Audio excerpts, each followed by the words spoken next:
word you just said. Oh, I don't okay. say All right, boys, we're live. What are we talking about? We're just talking about the weather in Charleston right now. Charleston, dude. So we're going down to Charleston in 2 weeks. Nice. We're gonna go to Wild Dunes Resort. Oh, nice. Is that Labor Day? Yeah. Good I luck. think it's Wednesday through. I think we're going Wednesday through Sunday. Good luck. There's 3 places that we recommend if you want to stay downtown. There's a couple hotels. Wild Dunes is the best in Isle of Palms, and then there's a place called the Tides in Folly Beach. So it just depends on what you want to do. So you'll have a great time. You ever been there? Yeah. So quick backstory on this story. Let's see. I guess it would have been summer of 2009 or 10. I guess probably summer of 2009. Yeah, because I graduated college. One of my best friends, this is a little bit long story, so bear with me. One of my best friends, he is a hospitality tourism management major in college, right? And he got his internship down at Wild Dunes the last semester of school. And they ended up hiring him on to HR. So I think he was like HR manager or something, or somewhere up there where he was hiring people for the summer. So we both graduated. He's still down there. And he calls me up randomly. He's like, yo, man, what are you doing this summer? I was like, nothing, dude. I'm starting grad school in the fall. I'm just bartending, this summer. He's like, well, I need some summer help down here at Wild Dunes. Do you want to come down for the summer? And I was like, yeah, absolutely. Yeah, Charles. I was like, what am I going to be doing? He's like, I don't know. We'll figure it out when you get down here. So I got down there. He hired me on as a pool boy at the pavilion area during the day. So I got to clean pools and hand out towels to moms, stuff like that. And then I got to bartend at the actual pavilion there in the evening. And then I had nights free, dude. So that was my summer right before I started grad school. So easily one of the best summers of my life. I remember the first time I golfed at Wild Dunes this is the first time I've ever been to South Carolina, period. So this is my introduction to South Carolina. Good experience, yeah. And we were golfing, and I remember I was teeing up, and we were by a pond. I don't remember what hole it was. And I looked over, and I saw an alligator. And I'm from Michigan, right? So we don't have alligators. I never even thought there would be an alligator on a golf course, right? So I'm looking at it, and I'm looking at it. Oh my God, like, does anybody else see this? Like, is this normal? Insane. Right? I'm like, there's a freaking dinosaur over there, right? Yeah. So anyways, that was my introduction to South Carolina. So yeah, I was there all summer. It was really fun, and I haven't been back since, and I've heard it's changed a lot since then. So that was a long time ago. We went to Wild Dunes last year. It was a good time. So we're in 2024. So yeah, that was almost 15 years ago. So but yeah, let's get into this real quick. I want to talk to the boys. Mike, Colby, What's up? how do you guys feel? Live event here. Good, man. I like the new setup. Yeah. Smooth. I think it's cool. You guys like the stands? Yeah, we were talking about this last week with DJ talking about 2 weeks ago about holding the mics. Yeah. And he's like, so heavy. Yeah. This is way better. I ain't gonna lie. Yeah. I told you guys would did, like you it. did, So we've had these stands for a while, and the boys have been like, nah, we're so used to holding these microphones that they didn't they were so against it. But now that we have it, it's good. What are we doing this weekend, boys? We're partying at your house. That's right. That's right. Tomorrow. Pool party. Yeah. So I guess everybody's coming over to my house, and we're gonna do a little pool party, and then we've got apparently my wife volunteered for tequila, so that's what we're gonna be doing. Yeah. So I heard 2 menus though. I heard hot dogs, and then I heard steak. I'm just trying sounds like it's a lunch dinner thing. The steak, bro. And then this is our last free Saturday before soccer. That's right. Oh yeah. So next week we start our official season. The older boys are they start their COE schedule, and then the younger boys, the U6 rec, baby. It's gonna be a good time. Good time. We've been keeping Lloyds really busy the last couple of years. Oh yeah. So I appreciate it. Yeah, absolutely, guys. So speaking of Lloyds, that's who our guest is. So we Colby, Mike, and I spend so much time at Lloyd's every year buying soccer shoes, soccer cleats, Our uniforms. uniforms, soccer balls, shin guards, because our kids are constantly growing, and we were like, man, Lloyd's is like such an integral part of the soccer scene, at least up here in the upstate, and I'm sure down there in the low country in Charleston. And we were like, what better way to have, the GM of Lloyd's on the podcast to kind of talk about how Lloyd's got started, how it got involved with all these programs. And so shot a random DM in the dark, got connected with Mike, and Mike is here with us to talk about it. So Mike, welcome to the show, man. And thanks for coming on a Friday evening. Thanks, No Mike. problem. Thanks for having me. This is my first one, so I told you. I don't know. We all had a first, right? You guys can make it into I remember my first. I don't know. We're just doing uniforms. I hear you. Nah, you guys are a staple in the community. So. Oh yeah. You guys really are. Everybody loves that store. So obviously we're here in Greenville. You're down in Charleston. Real quick, let's talk about your background. With soccer, obviously you ended up at Lloyd's, which is a soccer store, soccer specific store. You guys don't really sell anything else, at least not at this store up here. Mm-hmm. Was soccer always a part of your life growing up, or is that something that you kind of fell into as an adult? No. I mean, I played when I was a kid. I swam through college, and then I got out of college. I went to University of Maryland, and I didn't know what I wanted to do. So I was at the business school, and I interviewed for insurance companies and banks, and I just hated it. I just didn't think that was for me. And I actually talked to somebody, and he said, "We just spent 30 minutes talking about sports. Why don't you figure out something to do in sports?" So I ended up working for a company called Quick Goal, which you guys might have heard of. All the goals on the CISA complex are Quick Goal goals. Everywhere. And they were right in the town I grew up in, outside of Philadelphia. So I interviewed there, and it was a pretty small company. And so I started working there, and I worked there for 24 years maybe. And then Mark Lloyd and Rich Lloyd and I were friends. Rich Lloyd's the founder, and Mark's his son.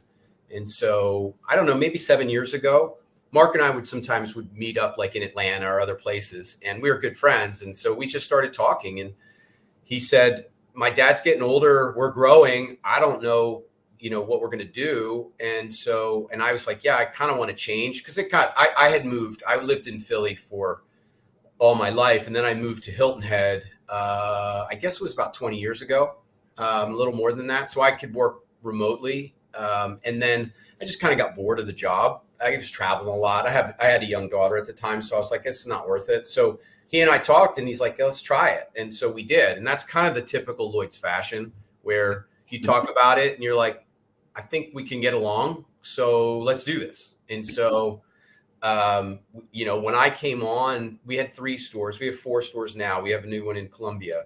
And my role was just sales initially. And I had enough contacts in the South that we kind of just went and we started growing the business. And then I started to get into other things. So I lived in Hilton Head till my daughter graduated, which was about 5 years ago. And then moved up here to Mount Pleasant. And my daughter ended up going to college in Charleston. So she followed me here, and she's still living with me now. She's graduated, so she's still trying to find her way. Maybe I can help with the PT school, because that was what she was. That was what she was. Her major was, but I'm not sure what she's going to do now. So, so that's my path. The what did you call it? Quick goals? What was the Quick goal? Yeah, quick goals. They're So everywhere. with quick goals, were you in sales with it? What were you doing with them? Yeah. So I started. I mean, there wasn't a lot of people, and so I started doing sales and customer service. I would travel. They used to do like these trade shows. Every state had their own trade shows. They don't have them much anymore, and so I was going every weekend, and it was a great learning experience. And then over time, we had. I became the sales manager there. And then when I moved with our family, I decided I kind of had like a unique role. And like I said, I was doing it for a while, but I would travel every other week, and traveling gets old. I mean, it was all fun places. I'd go to Miami, I'd go to Nashville, I'd go to different places. But after a while, you just kind of, I don't know. I mean, I don't know about you guys, but you kind of get in a rut a little bit. Yeah. And it was very easy. I mean, we were selling goals and nets and training items and things like that. And we sell to retailers. So, but even 15 years ago, the retail landscape changed. There's not a lot of new stores opening. There's not a lot of mom and pops. Like if you guys wanted to open a soccer store, I won't say you can't, but it's pretty damn impossible for you to, because Nike won't open you, Adidas won't open you, Puma won't open you. And those are the 3 major brands you need.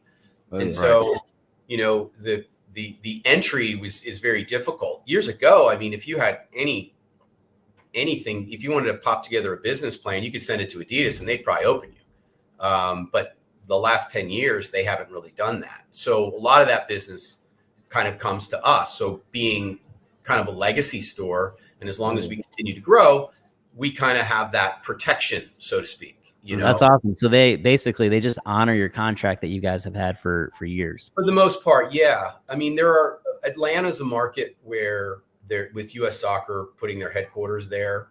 That is something that a lot of other retailers are looking at to try to go into. And so we only have one store right now.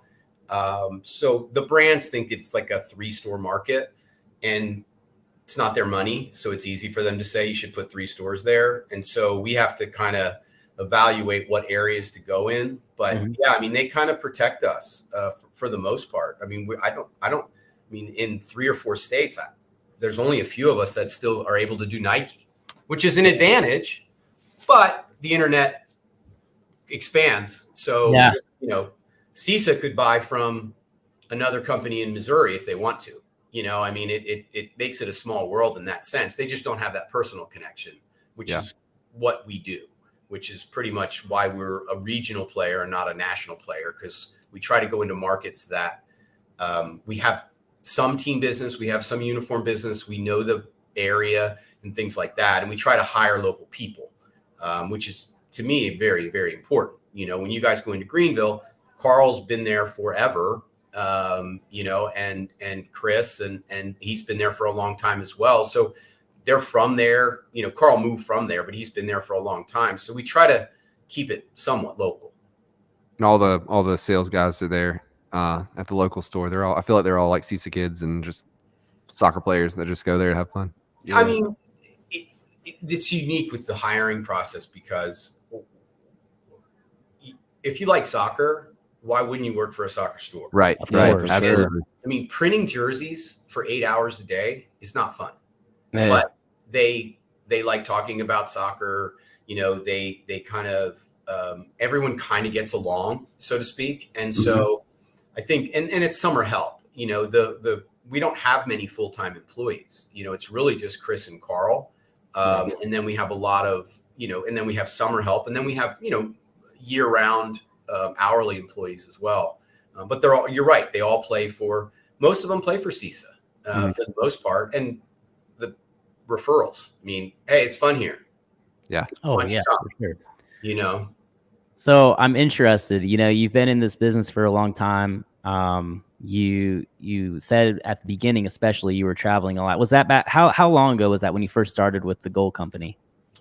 1993. Okay, yeah, Oh, so wow. early 90s. So you've been traveling around the country doing these sales, and I'm guessing a lot of, you said it was at trade shows. Were you going to like various soccer tournaments around, youth tournaments around It was like state shows. So for instance, like South Carolina State every state has an association. And years ago, they used to have a trade show. And so the coaches and the clubs would come for meetings, and then vendors would set up. So you would have Nike, Adidas, Quick Goal, Select, whatever it was, and you would just go. And so there was only 3 of us back in the day, and we would go. I mean, I did Washington and then Idaho, which I saw about 7 people in Idaho for 3 days. It was a beautiful place, but it was horrible. Right. You know, we go to Minnesota, you go to different places. And so I was able to, I don't know how many states I've gone to, but it's probably been at least over 40, and mostly because of work. But I didn't see much. Back in the 90s, what states do you feel like were playing the most soccer that you saw the most people? Northeast. Right. Was big. You know, Long Island, they have you know, New York had several different, within the state, they had several different associations. Oh, yeah. The Long Island show was chaos. It was so many people and just yelling and screaming. And you just sat there and you're like, and they're like, what are you selling? And I'm like, we're not selling anything. And then they get mad and they walk away. That sounds very northeasterly. Yeah. But it was big in the Northeast, California as well, and Texas. I mean, what you would expect, the biggest biggest sports population for the most part. We didn't do much. Florida was probably the only Southeast area that was, you know, it used to be in Orlando that there was a lot of people. But I don't know if I ever went to South Carolina, Right. and quite honestly, maybe not even Georgia, Right. or North Carolina. They just didn't do that, for whatever reason. So talk on the history of Lloyd's, right? So you said you were brought on with Lloyd's because you were friends with Mark, the son. Can you give us like a brief history on how they started? I think on their logo it says like 1980 something, right? 1983. Yeah. So, Okay. So Rich Lloyd, I guess, went to school with the guy who founded Champ Sports out of Florida, and Rich was going to get transferred somewhere with his existing job, and he decided he wanted to stay, and he called his friend and he said, "I'll open you up with a franchise." So they popped open a store in a mall here in Charleston. And it was basically like your typical mall store. They sold everything. It wasn't soccer specialty. It was Jordans. It was starter jackets. It was all that stuff. And he did pretty well. He only had 2 of them. He worked forever. And mall hours. It's like 9 to 8 every day. And so he did that for about 7 or 8 years in the malls. He put another store in Columbia at a mall there. And he kind of realized that everyone else was selling the same stuff. So that was before Foot Locker and all these other stores popping up. So half the stores were sporting goods selling the same stuff. So he decided he was going to get out of the mall business and move. So he moved the store to Mount Pleasant. And that's kind of which was about, I guess, maybe early 90s. And he decided that he was getting soccer business because Mark played soccer and his daughter Hope played soccer. And people were coming in to buy uniforms because they didn't know where else to go. And it wasn't like online now. It was, here's a handwritten team with a roster. Can you get this for us? And then the team manager would write him a check.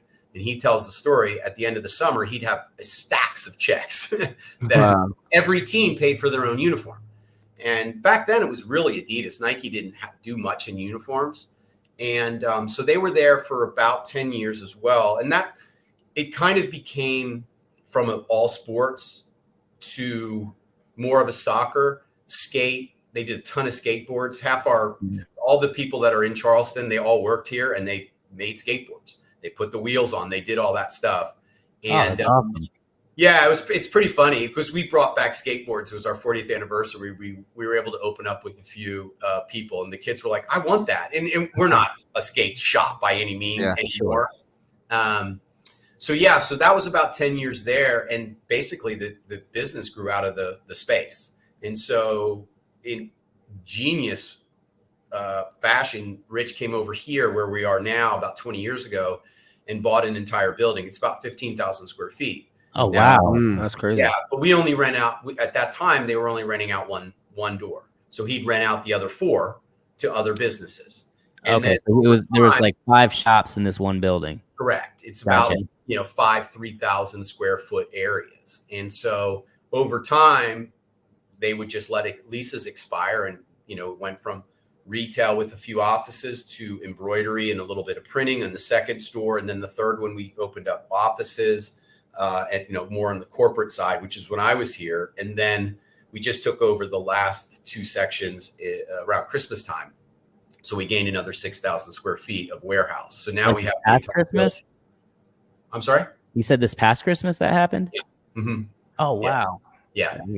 Holy cow. So basically the renters paid off your entire building and now you're taking it all over. For the most part, yes. The people that leased the last 2 spots were, the rent was decent. Rich is a very honest and fair man. And he almost felt bad. And he kept saying, "Oh, you can stay." And Mark and I are like, "No, you have to kick them out. We need space." Because we also have containers, like 40-foot shipping containers in the back. We have 7 or 8 of them that we needed as well. So you can imagine in the summer, these guys are schlepping back and forth trying to get bags and all this other stuff. So we couldn't do it anymore with our growth. So we took over, gutted the whole thing. And now it's more of a formal warehouse. So that's kind of where we are today. I don't know what it's going to be in 5 years. I mean, everyone asks for a plan. I have no clue. If it grows like this, we're going to have to go up and do some sort of second floor. And I don't know I don't know if that's even feasible or not, but we seem to go in these 4-year growth periods where we kind of level off a little bit. With uniforms, it's a 2-year cycle, so you have some peaks and valleys every other year. And so for whatever reason, a lot of our clubs are new in even years. So like this year is absolutely crazy for us. Yeah. So next year we'll do a good bit because a lot of stuff, but we still don't have a lot of new clubs.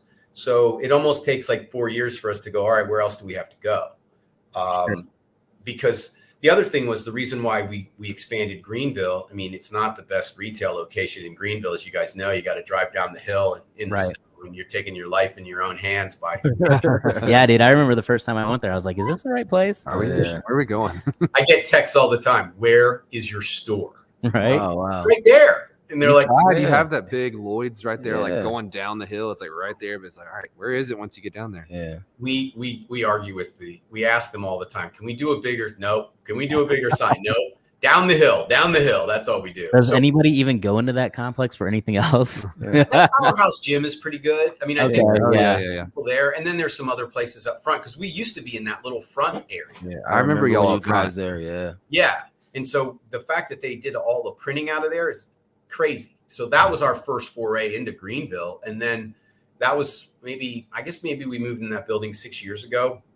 And that was kind of to expand our production. So we were able to do 5,000 feet down at the bottom of the hill. So that took some burden off Charleston as far as the production. So, with they do about, I guess, maybe 15, 16 soccer clubs out of that location, which is mostly the upstate. And then, they'll do Charlotte clubs and some other ones. And then, really? Yeah. I had no idea. Yeah. So did I. So narrow-minded over here. We like to tell everybody they're our only club. So yes, for this podcast, we only do CISA. So obviously, you guys ship those out to those other clubs, like in Charlotte or whatever. Mm-hmm. Right. Yeah, it's individual ship. Yeah. So they just don't have the convenience of picking it up. Sure. Okay. But people don't really care because soccer.com is our major competitor. Oh yeah, for sure. They ship everything. There's no pickup there. So, people are used to that. And so we they just process individual and ship it out to the individual customers. So it's really not that big of a deal. I mean, they still have to pack it the same way. Mm-hmm. It's just the bag, you either in-store pickup or a shipping bag. So it's pretty simple. So how big is your online store grown in the last like 5 years? Like, well, so there's two different, I mean, if you look at, it's grown a lot to answer your question. Cause we have retail, 4 stores. We have our website, which is basically retail. So lloydsoccer.com. And then we have our uniform site. So our uniform site's probably doubled in the last 5 years as we expand on clubs. And then our retail has grown, not as much as our team business. And, and that's a lot of factors, obviously. We've had a good year, really much post-COVID. It's been interesting because COVID was hard because couldn't get anything. We didn't know if people were going to come back, and they actually came back. It was almost like last year was almost like a perfect storm of goodness, I guess, for lack of a better term, because, people came back and shopped. They wanted to support local. They wanted to support the community. We also had a tremendous population growth in all our markets between Charleston and Greenville and Columbia, Atlanta. So just in Charleston alone, some towns grew 40% in 5 years. Yeah. Mm-hmm. And they all, a lot of them play soccer and a lot of them have little kids. So, and the brands had extra inventory. So we were able to get product. That was always our problem, especially at retail. We'd order all these shoes and they would come late and things like that. And so it was almost like everything worked last year, which was great. And then, and we kind of built on the success from a year ago. So, online stores are the online store is a great thing because it makes it easy and it's very universal. There's a lot of work that goes into it, but for the most part, that's been kind of the easiest thing, especially with clubs. We try to take the clubs out of the uniform business. That's the whole point. So, there's still clubs that want to buy and they want to distribute the product to the kids, but we're like, just get out of it. Don't worry about it. Just tell us what you want to buy. We'll buy it. We'll house it. We'll print it. We'll ship it. You So know, that's obviously your big selling point, right? Just convenience. Yeah. it is. It is. Yeah, it is. And you know, we obviously can give them different brands and give them different suggestions and stuff like that. And I mean, as big as the soccer clubs are getting, you know, especially a club like CISA, I mean, they're a business. They're a huge business in a sense. So they've got to do other things. You know, there's so many other expenses and things like that. So it's like, well, we'll take the uniforms out of your hands. So that's separate. So here, parent A, your fees aren't covering your uniforms. You need to go buy your uniform, and you need to buy the required items and then whatever else you want. And they do. And it's nice. And you guys are in a good situation because we have a store there and we have in-store pickup. Yeah. So exchanges are easy, which we get a lot of, you know, and so the convenience of it, especially local, we do really well in our local markets where we have a store. Right.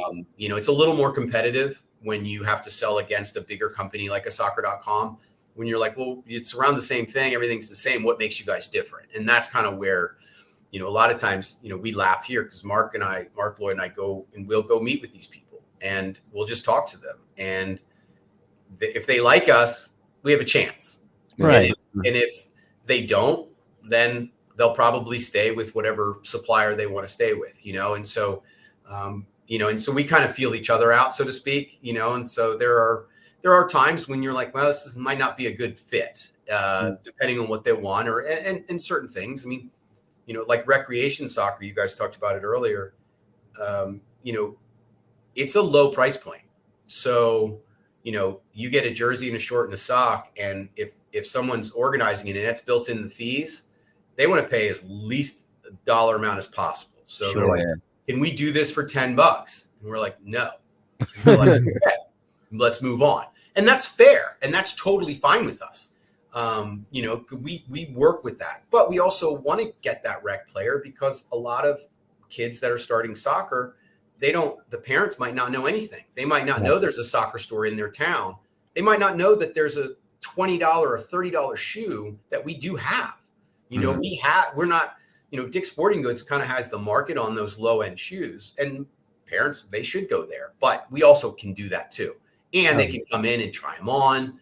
We have that little frost shoe and all these weird things that you can buy. And if a kid likes soccer, he's going to come into the store and go, wow, this is cool. Look at all these jerseys. That's 100% what happened to us. Because I remember when my oldest son started playing rec at like 3 or 4 with the Y. And we were like, well, he needs some cleats. And obviously he's got the smallest foot possible at that age. Right. Like, where can we find some cleats? So we went to Dick's and it's like, I was a soccer player growing up. I was like, I'm not doing this low end. Like, it's terrible. I was like, there's got to be some other option. For sure. And actually, at the time, I'm a physical therapist, and I had a patient on caseload who was the head coach at one of the local Catholic schools here. And I was like, dude, is there a soccer store around here other than Dick's? He's like, yeah, you got to go to Lloyd's.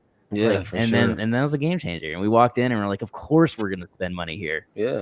Of course we are. Like, how are we not going to spend money here? Not only are we going to buy the shoes here, we're also going to buy those jerseys that I don't have to pay shipping online, right? Yeah. Like my Messi jersey, my Ronaldo jersey, whatever. And your kid gets to kick the ball when they try their new cleats on.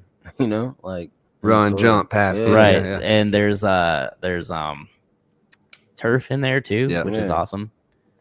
So, sometimes that is a struggle though, when they put the rebounder there next to and there's a full Saturday and the kids are launching balls and it's hitting the shoe wall and you walk in and you're like, guys, what are you doing? He's talking about my son right now. Yeah, for sure. Who's controlling these children? And it's hard because the 16-year-old kid is working is not going to go up to you and say, no. Sir, control your kid. Yeah. Not at all. But he wants to. Yeah. He's texting his friends. He's like, oh my God, work right now is crazy. Yeah, exactly. He's taking pictures. So it's interesting, man, because, you know, we've got Lloyd's soccer here and you look at other sports and I don't really know of like a basketball specific store or a volleyball specific store or even a baseball specific store that I know of. So why don't you think these other sports, is it just because you guys so organically grew back in the day that you're able to maintain this? I think running stores are similar to soccer stores. there is a unique specialty aspect of, Mhm. of those two. Sporting goods took care of baseball and basketball and football and volleyball and wrestling and everything like that. So I think there was an original soccer store in Wisconsin. It was called Steffen's Soccer. I think they started in 1969. And it wasn't soccer specific, but it was very similar where they did cater to soccer. Now, that's really old. 69 is old. And there wasn't a lot to do, and there wasn't a lot of specifics. So it was mostly Adidas at that point. So it kind of just grew into it. I think soccer's very specific as far as what you need. So, the cleats are made different, and then just kind of growing. Again, I don't know the reason why. I like I said, we read a lot about running specialty and learn a little bit on what they do, because they don't do as much uniform business, but they do a lot of running groups and they do a lot of social things. And it's kind of like a community inside of community, so to speak, that, these running groups, and we read about it and we're like, well, we kind of have that within clubs, within teams and things like that. So it's not like they meet at the store, but very unique. And so once you get into it, you've got to be all in. So you can carry shoes, you can carry a few replica jerseys, whatever, but anymore, you have to do the team aspect of it, because that's really important, because obviously we have thousands and thousands of players who buy our stuff. Now we want to convert them into shoppers for retail. And it's still a fairly low percentage. I wish I could say that every kid that buys a uniform buys shoes. It sounds like you guys are the exception, and we do appreciate that. But not everybody does. And that's fine. It's just, we just have to continue. That's probably the hardest thing. And with all our retailer friends across the country, that's something we constantly talk about, how to convert team customers to retail customers. And if anyone figured it out, they would be killing it, because none of us really know exactly, how to do that. But yeah, I don't know why soccer just became specialized. It's just, you guys know, I think people that are played are very passionate about it, and not that baseball coaches aren't, but I think they've always been able to do sporting goods stores. There's a sporting goods store in Greenville, First Team, that has been doing it for a long time, and they're good at 10 sports. They just don't do a lot of soccer for whatever reason. It's interesting. So yeah, it's kind of lucky, and we just continue to do it. Now we are expanding into volleyball. So we hired a volleyball director. And so that's a winter sport. So it kind of works with our production. It allows us to flow through from the fall into the winter. It's very similar in a sense of, we have the same brands, and they're smaller clubs, so it would be easier to get into the market. And I don't know if a lot of people are specializing in it. I know girls softball is booming. I know there's a lot of good clubs in Greenville as well, and then in Charleston as well.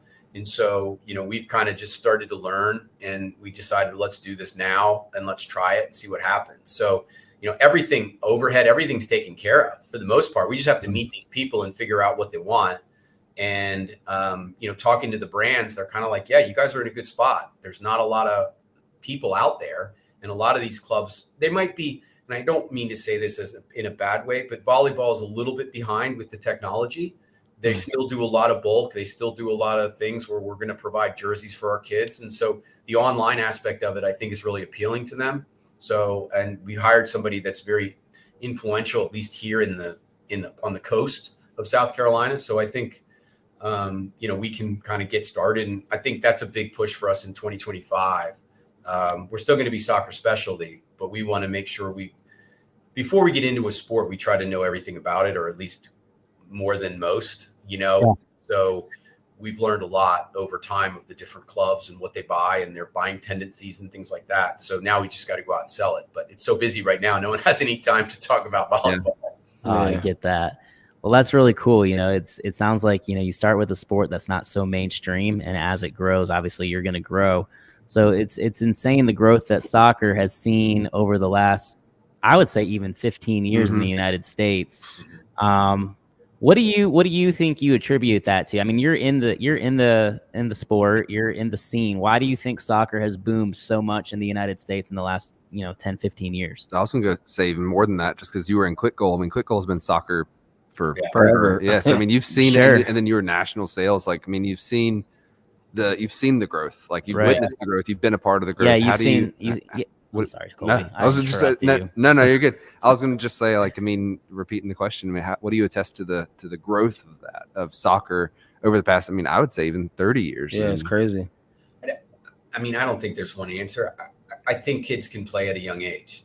You were saying that your son played at 3. Yeah. Right. You can't do anything at 3. I mean, realistically, you're not True. going to. And so I think that helps. And I think True. there were more organizations that started. There's a lot of preschool programs that are out there now that have slowly, done well. They go to the elementary schools and they do some little things. And the other thing is soccer doesn't have to be super expensive if you play at the rec level. Yeah. You can play for 8 weeks and pay whatever the going rate is, $75, and you can get out and play. So it's not something that costs a ton of money. You don't have to buy equipment. I mean, you have to buy shin guards and shoes. I mean, you're not talking a ton of money compared to like lacrosse and some other sports. So I think the fact that you can start young and they get out and they run around, I think MLS started, let's just say it wasn't huge and super successful initially. I think it's helped. I think Adidas is a big part of that. I think they've done a good job of pretty much subsidizing the league for how long those years. And there is something to look forward to. And then also, I think parents that played soccer, like my generation and a generation like you guys, if you played soccer, your kids are going to play soccer. So it almost takes like a full generation for their kids to play. Yeah. My parents didn't play soccer, so it really wasn't a push. Now, I think a lot of people have played, whether they played travel rec, college, whatever it is. I think they start to get their kids in because that's kind of an easy and natural thing. Let's get them out. Let's do something. 4-year-old, let's put them in soccer shots, or let's put them in some sort of rec program or a YMCA program, and let's let them play. So I think over time, but it's taken a while. It's been a slow growth. I mean, It seems like it's come, but it hasn't. And I think the South, Northeast, the soccer was always very strong. I think there's many people, but I think it took a little while longer in the South specifically. Mm-hmm. Yeah, I agree. I think it's especially as people from the North are moving to the South, you just have so many different cultures moving to the South that just weren't there 10 or 15 years ago. Yeah. And the internet, I think we've discussed that, just has made such a huge difference in soccer viewership, right? Yep. So now we're able to watch all these different leagues in Europe or South America that we would have never been able to watch 15 years ago. For sure. So we're able to like watch our favorite players on the regular rather than once every 4 years during the World Cup. And I think that was success. I think 99 World Cup was huge. Yeah. I think that, it didn't really expand on the pro level to the point. I mean, they went in and out of different leagues, and I think they're doing much better now. But I think it did get a lot of girls to play soccer. And again, it took moms that played to want to get their kid into it. So, we're in a good location. Lloyds is in the South because people are moving. I don't know if the population growth will continue at this rate. I doubt it. I don't know how we can stand it. I mean, I could barely. Well, y'all are kind of landlocked there, right? In Charleston. Well, if you don't like bridges, don't move here. Right. You can't go anywhere without a bridge. That's the thing about Greenville. We're not landlocked, so it just keeps expanding out and out and out. Yeah. It's wild to see. All right, I want to take it a little bit more personal here. So we are, like I said, a youth sports podcast. So I want to talk a little bit about your youth sports experience. So what if you had to think back in your youth sports experience, could you name like one thing that really stood out to you as like your favorite experience, whether that was a certain game or playing with your friends or whatever?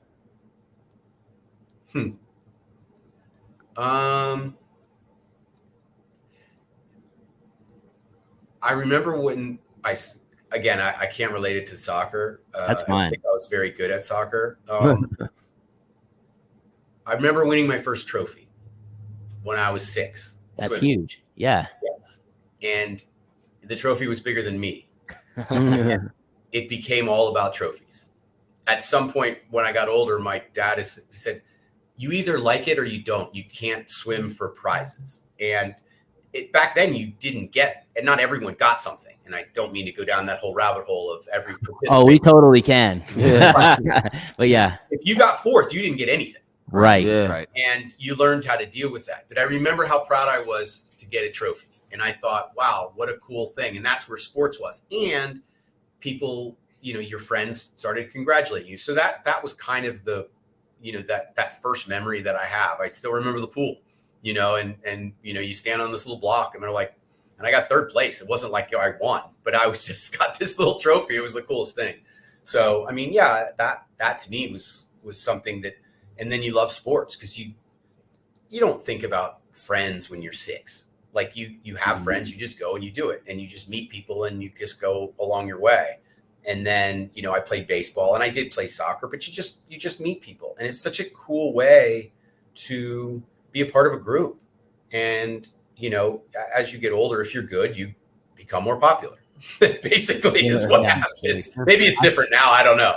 No, I think it's still the same, right? But yeah, I think for sure. that's interesting what you said about the trophy, right? I think, that's one thing that's rough about youth sports right now, especially in the recreational leagues, right? Everybody gets a trophy. Participation. They don't really. The funny thing is, like, you don't keep score, but you know who does? The kids. Mhm. Every single kid who's out there knows exactly what the score was. I'll have, I coach U6, right, with my youngest son, and in those types of games, it could be 7-0 in a matter of 10 minutes, or it could be like 8-5. It's high scoring, right? And I'll lose track, but I'll ask any kid on that field, hey, what's the score? They're like, it's 7-0. Like, Come on, kids are coach. always keeping track, and I feel McLean like, knows. yep, they know, and kids are just as competitive as we are, and I think taking trophies out of winning is kind of not doing them justice, right? It gives them something to attain for. It gives them memories like you had, and it also teaches them how to win. And that's what, honestly, that's what life is about. It's about winning, right? No matter what you're doing. Oh, yeah. I think it's interesting because, obviously swimming's an individual sport, wrestling's an individual sport, tennis and golf are individual. And so when you play a team sport, it's a little different. You win as a team. So I think you're right. Everyone keeps score. And some of the parents keep score. Let's be honest. All Yeah. the parents keep score. Some of the coaches actually keep score based on what you just said. 7-0. We won it, so Right. Yeah.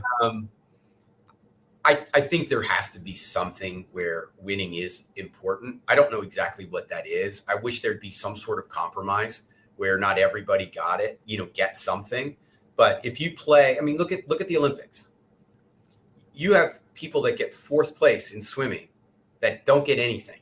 Yeah. They got to be heartbroken. They lose by 1/10 of a second. But they're like, well, I'm here. That's great. They don't get a ribbon saying, good job, you made the Olympic team. Right. And the endorsements, it's a monetary loss if you don't win a medal. Right. So, Yeah. but they learn that way. And I'm sure, again, individual sports, I do believe are different because you do kind of compete against yourself and compete against other people.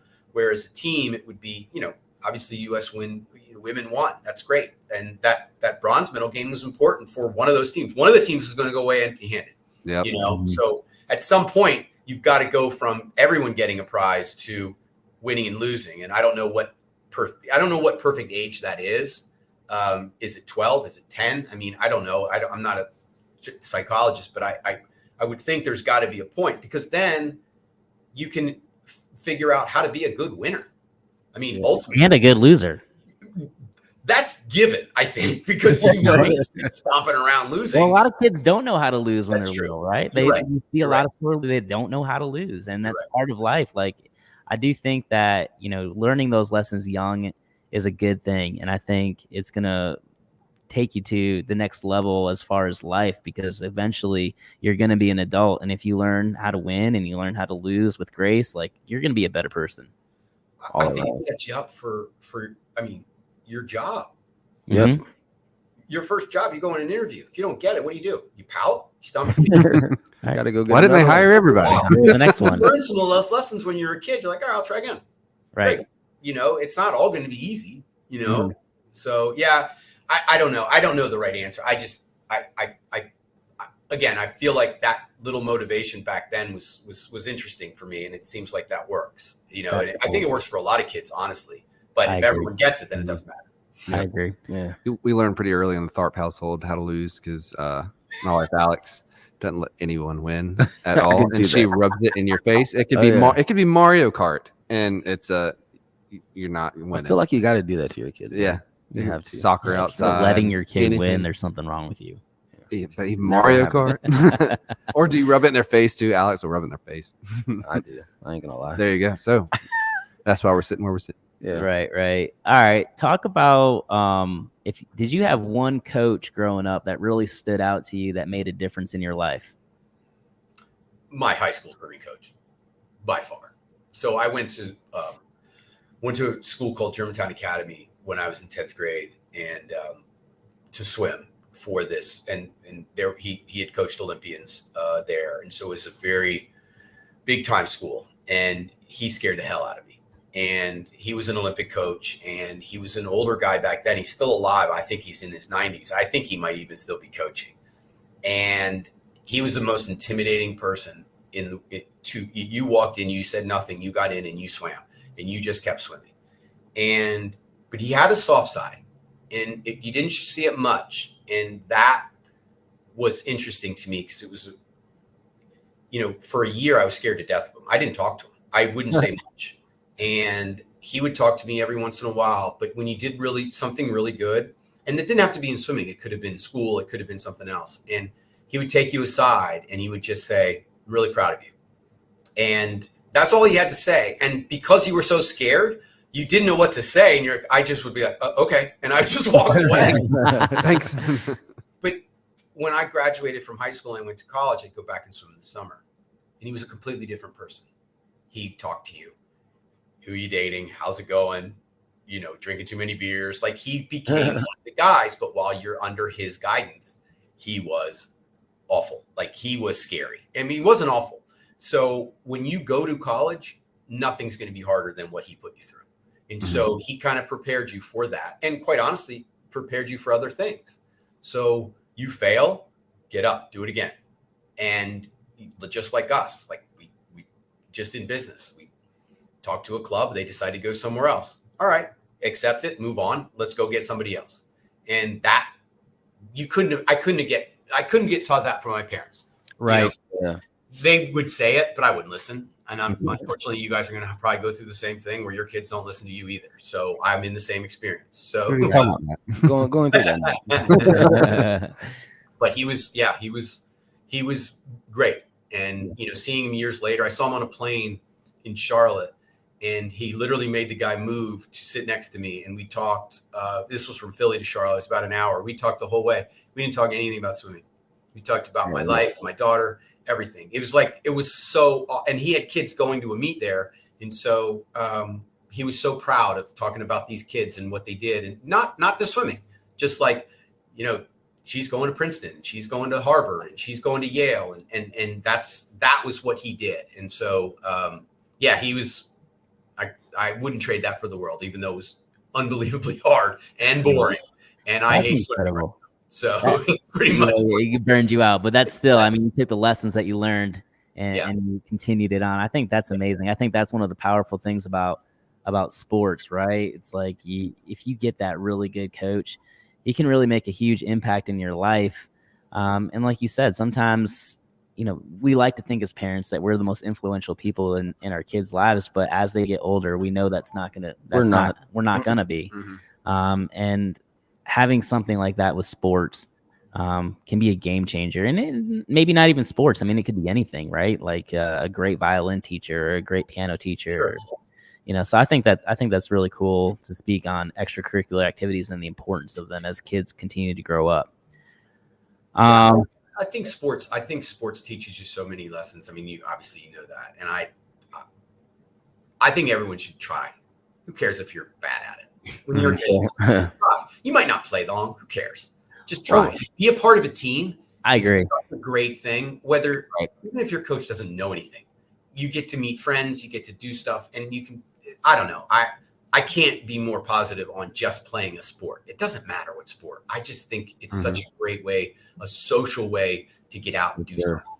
I was gonna say the social aspect of it is huge. Teamwork and collaboration, communication. There's so many different things that a tribute to. Yeah, meeting different people as Yeah. well. Mhm. It all helps the kids.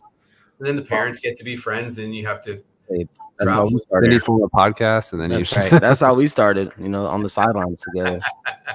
That's right. I mean, we would be hanging out at the fence and we'd be talking all this crap, and we'd be like, "Hey, maybe we should talk all this crap like on a podcast." Yeah, Well, listen, but they That's don't, right. yeah. So, all right, you guys have any other questions before we do rapid fire?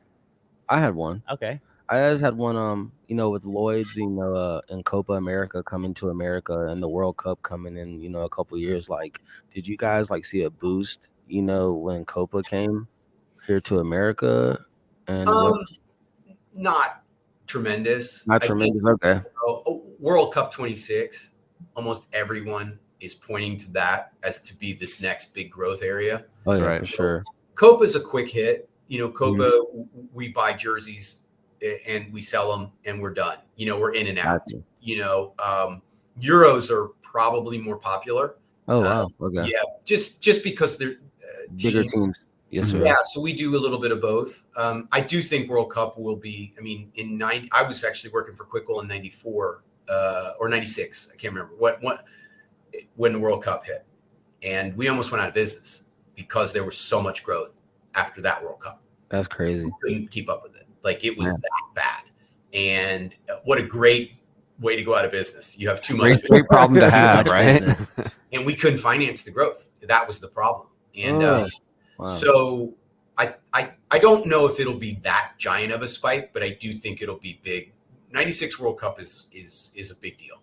And I think, I'm sorry, 2026. 2027 might even be a bigger growth. Yeah. That's generally what happens. The year after is Got when you. it really explodes. Yeah, all the kids that don't know soccer are gonna play. Or they're going to try. Yeah. Or they're going to go to a game. If you have an opportunity to go to a game, what a great experience. Mhm. And All right. that's something that's completely unique. It's on the bucket list. So yeah. That's awesome. Mhm. All right, you guys ready for some rapid fire? Let's do it. Let's do it. All right. Oh god. Who's going first? I'll go first. Mike. In the morning when you first wake up, coffee or energy drink? Coffee. Coffee. Black? Yep. Lovely. All right.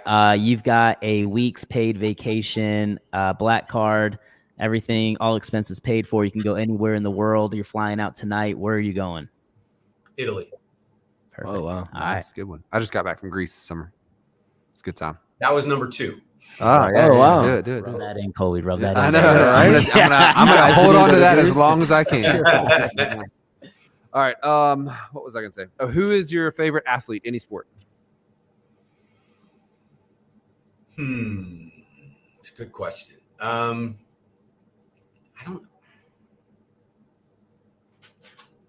It's going to sound cheesy, but it was Tom Brady just because he was fun to watch because I hated everyone hating him. People hate people that are on top. For sure. I don't know if I have one person. If I think of it, I'll tell you. But I don't. There's not one athlete that I follow. Sorry. Hey, I think Tom Brady's a great pick. Yeah. I don't know if you can answer this question, but I'm gonna ask it anyway. What's your favorite brand to work with? At Lloyd's. This is live. Yeah. Yes, this is live. So that's why I said I don't know if you can answer. You might want to say pass on that question. Next But question. All right, thank you. I can't. Say. Oh, I understand. all of I them. will say this. They're all great. Yes. Well, they're not. We have great relationships with the let's just say our top 10 brands. Got you. Everyone has good times and bad times. There's some really super Quick Goal and Select Balls are probably the 2 best service brands we have, meaning there's very little inventory issues. We can get it out. But again, they're not doing uniforms. So those guys were really good and they make it easy for us. That's kind of how I view it as. Mm-hmm. But there's not to do the uniform brands. It's impossible because we have so many positives and then there's little glitches and no one's perfect. Ultimately is what the answer is. Got you. Thank you. All right. Would you rather, if you could play one professional sport, what would it be? Football. Nice. What position? Quarterback. All right. He's leading. Backup. Yeah. GM, come on. Backup quarterback. Backup quarterback. That's Good the one. That's best Never the get position hurt. on the I get team, paid I'm 10, telling 12 you. million a year, and I And- carry a clipboard for 16 years. That's I- right. And you got a Forever. long career that way too. You just got to be just good enough. What's that guy from Clemson, Charlie Whitehorse or whatever his name was? He was a backup forever. That guy was a legend in every town he went to. He was great. Right. for It's sure. amazing. I love that answer. That's a great answer. All right. What is your favorite home cooked meal?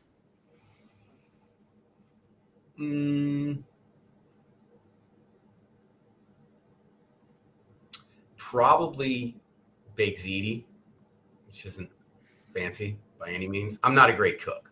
Dude, I love it. You can't Yeah, go wrong with can't go Italian wrong with food. ziti. You Yeah. can't go wrong with it. Yeah. If he wants to go to Italy, get some ziti Yeah. there. All right. Last question here. If you had one piece of advice for parents of current youth athletes, what would it be?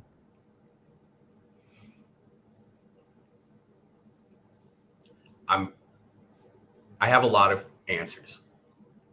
I would say relax. It's okay. Be patient, and enjoy the experience. Wow. Parents, it's funny. We see it on our side, right? And 99% of parents are fantastic. They understand that they're good. There's a lot of pressure. I mean, the people who work here are parents, they're coaches. So 2 weeks, they're getting their kids ready for school.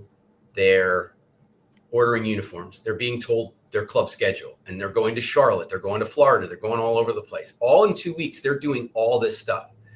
And so when they come to pick up a uniform, they want to have it because they got other stuff to do.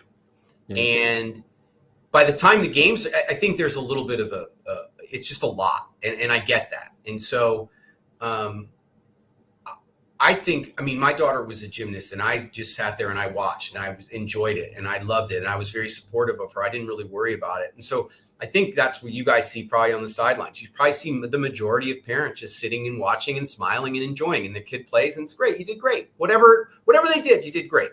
And I think that if everyone could do that, I know it's impossible, but it would be so fun, especially at 6 and 7. Right. Yep. I mean, what are we doing? You Right. know? And so just relax. It's okay. Like, let them play, let them have fun. And if they could get really good without any guidance from the parents, if they play, you know, if their coach is good, or if they, you know, the best thing to me is when the kids play in their backyard. You know, if they wanted, I don't know if your kids do, but if you have goals or you do something in your backyard, you don't even have to be out there. They might want you to, but man, it would be cool if they just picked up a ball and was like, I'm going to go kick on the rebounder for a while. That's Right. Yep. That's awesome. You don't have to do anything. You can just sit and watch. That's great. That's right. Mm-hmm. So I don't know. I'm a little, I mean, my daughter's 23, so I don't have young kids anymore, but I do remember that. And I remember you feel pressure, you know, and I don't think you need to. I mean, when you get a little older, there's more pressure, college and things like that. So I get that too, but I just wish everyone would just, you know, relax a little bit and just let them play. I think he's looking at me. No, I think that's a great piece of advice. Honestly, I agree. I Oh, yeah, think for sure. it's wild. We just started school again. The school year just started, and you obviously the moms all take pictures of the kids first day of school, whatever, yeah. and then you'll see last year's pictures, and you're like, holy cow, they have grown so much in 1 year, and it really makes you think like, all right, this is going really fast. You know, every year in soccer, you know, they keep progressing. They're doing a good job. They love it. They're you know, they're playing on their own, like you mentioned. These are good things. These are things that we want to see. And if they continue to love it, I'm going to love it just as much as them, and give them all the resources they need to continue to love it. Yeah, So that's really my goal as a And parent. let them play other sports. Yeah. Mm-hmm. And financially, it might become a challenge. And that's a big talking point. And there's no solution. Every sport's going to pay, you know, and so you're going to, it's hard. So you want to do everything. I mean, we all want to do everything for our kids. Oh, I'll yeah. sign you up for 19 things, and I'll be a carpool for all this stuff. And you're like, well, after a while, you're like, I think maybe we need to cut back. Right. Right. And it's hard to do that as a parent because you want your kid to experience everything, Mm-hmm. Right. Mhm. you know, but they just don't have to do it before they turn 8. That's the difference, I think. That's right. That's right. There's so much peer pressure when you with social media and you see all these, various friends or kids doing all these different things, and you're like, oh man, my kid's got to do that. That kid is doing that, and it's like, do they really though? Yeah. Yeah. So that's awesome, man. I think that's a great piece of advice for every parent to latch on to. Colby, anything else you want to say? No, not really. We're gonna go to Lloyd's later. Yeah, we're going to Lloyd's. Mike, anything you want to say? Just want to say thank you for coming on today, man. Really appreciate it. Yeah, absolutely. I don't know if anyone will watch this, but I think what you guys are doing is interesting, because I think from a parent perspective, I think if people could just kind of listen, maybe they take nothing, but maybe they take one or two things when you guys talk. I listened to a few of them before I came on, and I like your banter. I enjoyed that. I think it's good. You come with a different perspective, and think you're not preaching to anybody. Just, this is what we experienced. Yep. And Right. This is the mistakes we made, or whatever it is. And I think it's great. I think it's not just soccer, it's every sport. Oh, Yeah. Just don't be that guy on the sideline. That's right. That's what we're trying to preach. Yeah. That's awesome, man. Well, we appreciate it. Get out of here, go eat some supper, and let's be in Enjoyed touch, okay? Yeah, sounds good. Enjoyed it. Thanks, guys. All right. Thanks, Mike. See you later. Bye.